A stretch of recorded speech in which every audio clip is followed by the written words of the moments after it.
Okay, I'm Holly Bragg, and my partner is Tiana Adams, and we had chapter 20 of um, First Aid and Safety. It's on cold related emergencies, and I'm going to be starting on slide 14, which is a freezing cold injury, and it's frostbite. And it only happens at below freezing temperatures, and the freezing of tissue actually happens at 29 degrees Fahrenheit, but that doesn't mean you can't have frostbite if it's not 29 degrees Fahrenheit, but tissue starts to freeze at that point. Um, Tissue can be damaged in two ways. The first is actual tissue freezing, which I just said, and the second is obstruction of the blood supply to the body. So, like, the first thing to go when you have frostbite or you're susceptible to frostbite is your fingers, your toes, your externals that don't have a lot of blood supply, and you can like manage to lose. It protects your core body temperature more than your limbs and your extremities. Some signs and symptoms are superficial frostbite, which the sign and symptoms are white, wavy, or yellow gray skin color. Um, the affected area feels cold and numb and might be tingling. The skin feels stiff and crusty, like to your touch. Deep frostbite, which is the worst form. Um, the affected area feels cold, hard, or solid. The skin is pale or waxy. What to do when you have a patient or somebody who has, or a victim who has frostbite. Get the person out of the cold into a warm place. Remove wet or constricting clothing. Do not attempt to thaw the skin if medical help is less than 2 hours away. Sorry, and use rapid wet rewarming method if medical help is more than 2 hours away. This helps to like try to get the blood flow back and keep them from losing a limb or fingers or toes. The next freezing cold injury is frost nip, which is like a prerequisite to frostbite. It's not as severe, but it is like the first sign that you could have somebody who has or is going to have frostbite if they stay out in the cold any longer. It's caused when water on the skin surface freezes. Frost nip should be taken very seriously. It's the first sign of impending frostbite. It may be difficult to tell the difference between frost nip and frostbite. I have some pictures up on the slides, but I don't know how to put the screens together. So if you take a look at it, you can see that the frost nip is more like redness, and there's a few places that seem to be raised, but frostbite's actually like looks like blisters, and the skin you can tell is very tough and looks like it's freezing. Hypothermia was the big one in this section because it's the most severe freezing cold injury. The actual definition of hypothermia is a life-threatening condition in which the body's core temperature falls below 95 degrees Fahrenheit. The body's core temperature may not fall for many hours in a normal healthy person, but continuous exposure to cold will cause it to do so. It can occur year-round in the summer and in the winter. It doesn't matter where you are in the world, like in the desert. In the summer, it can be 110 and then 40 degrees at night, and you can freeze to death. It does not require sub-freezing temperatures. It just requires extreme exposure to cold. So if you're out in the wilderness for like a long time, you can get hypothermia. Predisposing factors can include drinking alcohol, because when you drink alcohol, you can't really feel the cold as much.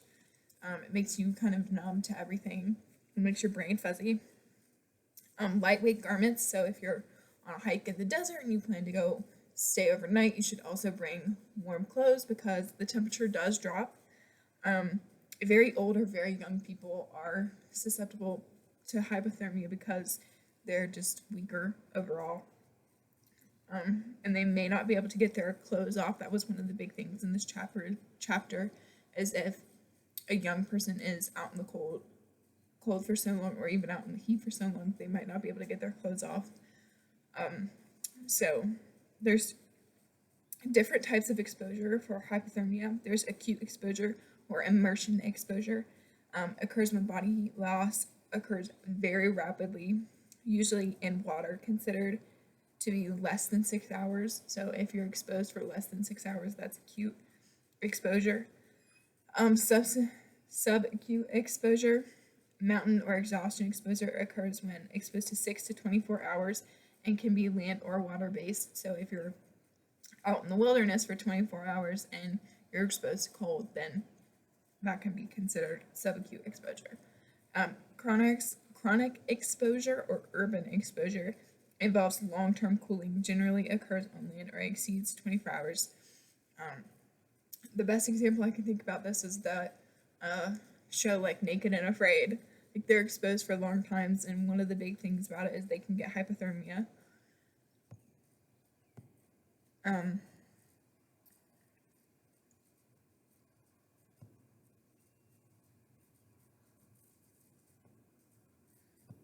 Recognizing hypothermia, one of the big things is change in mental status, disorientation, apathy, changes in personality, like aggression is very big. People don't know what they're doing when they get that change in mental state. Shivering, it is the first offense against the body's temperature dropping, and it protects the body, but it can also, if it goes on for too long and it's not effective, then it can affect the body. A cool abdomen, so if you have a victim and you place your hands on their abdomen and it's cool, the skin under the hand is cooler than that of the skin on the rest of the person. Assume that they have hypothermia until proven otherwise. That's like one of the best ways to tell. And then another like sign is low core body temperature. You can take that rectally, which was the best thing that the book said, or orally. There's different types of hypothermia. The difference between mild and severe is based on the core body temperature. The National Association of Emergency Medical Services Physicians recommends that CPR not be started on a person with severe hypothermia if one of the following applies. So it should be started if they're unconscious or whatever, but if they have any of these signs or symptoms, do not do it. So a temperature less than 60 degrees, the person's chest is frozen, which can happen. The person has been submerged in water for more than 60 minutes. Person has a lethal injury, like their leg is broken or their arm is broken, or they have a cut or something's wrong with their head. You should also follow all the things that we've learned in past, like DOTS, and your calling 911 and your first and second primary checks. All that stuff should still be followed. Another thing is if transport for rewarming will be delayed or the rescuers themselves are in danger. What to do if somebody has hypothermia? Stop further heat loss. So get the person out of the cold immediately. Handle them gently because they can be frozen. Their limbs can be frozen. They can fall off. Replace wet clothing with warm, dry clothing. Add insulation. This can be extra clothing, a blanket, whatever. Cover the person with a vapor barrier, which the book said can be like a trash bag, a tarp, plastic, anything that keeps heat from getting out. Keep the person in a horizontal position, so laying flat. Do not raise the legs because that'll cause blood flow to go away from the extremities, which you want it to go there, so it can start to circulate and heat up the whole body again. Do not let the person walk or exercise. They may not know if they're doing that, if they're going to hurt themselves. They may not be able to feel, so don't allow them to do that.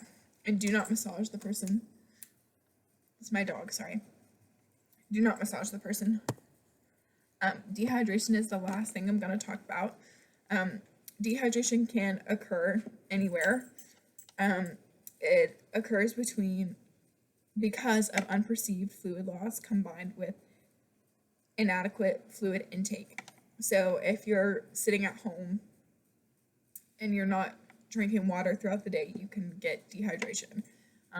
It's one of the things that happens a lot and we don't even know it, and it can cause other medical side effects like irritability, headaches, that kind of thing. And just staying hydrated is really important.